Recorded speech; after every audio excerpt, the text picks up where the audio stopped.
My dear students, welcome to Shiksha लेव। तो चलिए एनसीईआरटी मैथ की ओर चलते हैं, वो भी क्लास 10th का प्रश्नावली 9.1 देखेंगे, जिसमें क्वेश्चन नंबर 5 देखेंगे।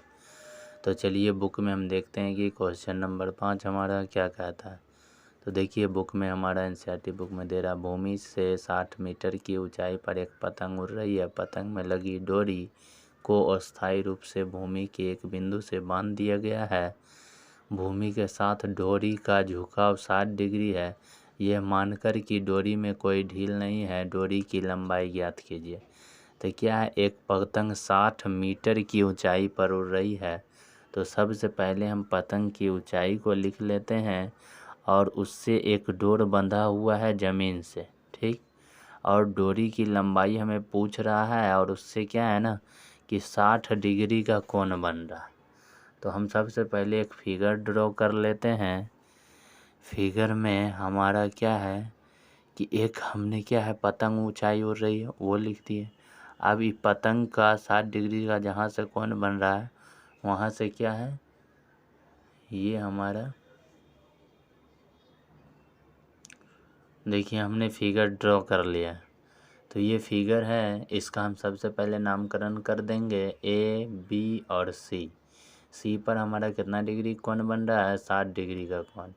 और पतंग कितनी ऊंचाई पर उड़ रही है, पतंग हमारा 60 मीटर की ऊंचाई पर उड़ रही है। तो यहाँ से ऊंचाई हम ए बी लिख देंगे 60 मीटर। और ये हमको क्या है ना, ए सी ज्ञात करना है, डोरी की लंबाई। हमको ए सी डोरी की लंबाई ज्ञात करना है।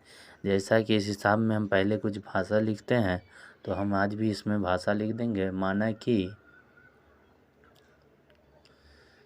माना कि एक पतंग, थोड़ा सा भाषा इसमें लिखना हर हालत में ज़रूरी है। तो माना कि एक पतंग भूमि से 60 मीटर की ऊंचाई पर उड़ रही है। ऊंचाई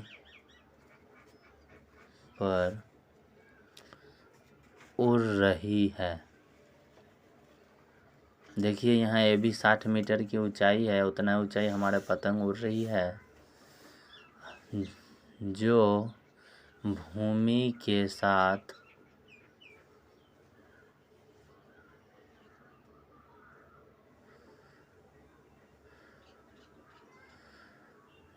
जो भूमि के एक बिंदु से, पतंग जो उड़ रही है वो जो भूमि के एक बिंदु से क्या है, 60 डिग्री का कोण बनाती। पतंग जो उड़ रही है उसमें जो रस्सी लगा हुआ, उस रस्सी के जरिए क्या है ना, कितने डिग्री का कोण बन रहा है, 60 डिग्री का कोण बन रहा है, ठीक ना। तो यहाँ हमारा 60 डिग्री का कोण बनाती। हमने क्या किया, कुछ भाषा लिख दिया। अब हम समकोण त्रिभुज ए सी बी में, जैसा कि आपको पता है कोण जहाँ पर पड़ता रहता है वो बीच में जाता है, तो ए सी और बी हो गया।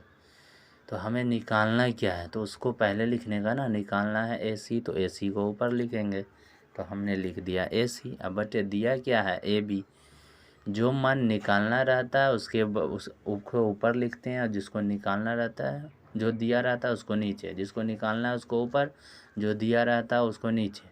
तो हमारा ए सी बटे ए बी हो गया। तो ए सी बटे ए बी चलिए देख लेते। ए सी हमारा क्या है, कर्ण है, तो कर्ण हो गया। ए बी हमारा क्या है, लंब है, तो हम लंब लिख दिए। अब कर्ण बटे लंब जो है कोसेक थीटा का फार्मूला होता है। किसका फार्मूला होता है, कोसेक। और थीटा हमारा कितना दिया हुआ, 60 डिग्री, तो 60 डिग्री होगी। तो उसी तरीके से हम ए सी बटे ए बी के सामने क्या लिख देंगे, कोसेक 60 डिग्री। कोसेक हमारा हो गया 60 डिग्री, ठीक ना। तो यहाँ हमारा कोसेक 60 डिग्री हो गया ना। कोसेक 60 डिग्री का मान यहाँ हमारा 2/√3 होता है। और ए सी कुछ नहीं दिया हुआ तो ए सी लिख देंगे। ए भी हमारा 60 है तो 60 लिख दिए। अब क्रॉस मल्टीप्लिकेशन होगा, ए सी को √3 से गुना किए तो √3 ए सी हो गया, बराबर हमारा 60 को 2 से गुना किया 120 हो गया। अब ए सी बराबर 120 और √3 उधर गुना में यहाँ आएगा तो बटे में हो जाएगा। अब नीचे √3 रहना अलाउ नहीं है, ऐसा आंसर नहीं होता। तो इसी को हटाने के लिए हम क्या करते हैं, हर का परमेकरण करते हैं। तो √3 को ऊपर और नीचे हम गुना कर देते हैं। तो √3 को हम क्या किए, गुना कर देते हैं। क्यों, क्योंकि रूट नीचे नहीं रहता। तो 120 को √3 से गुना किए, 120 √3 आ गया। √3 या बटे 3 को 3 से किया 3 आ गया, ये 3 से हमारा 120 कट गया, तो यहाँ हमारा क्या आ गया 40√3 मीटर। तो यही हमारा हो गया आज का आंसर। तो आज की क्लास में इतना ही रखेंगे। उम्मीद है आपको समझ में आया होगा। समझने में दिक्कत हो आप फार्मूला देखिए और क्वेश्चन को क्या कीजिए ना, रिवीजन कीजिए। आप जितना रिवीजन करोगे उतना आपका हिसाब परफेक्ट होता जाएगा।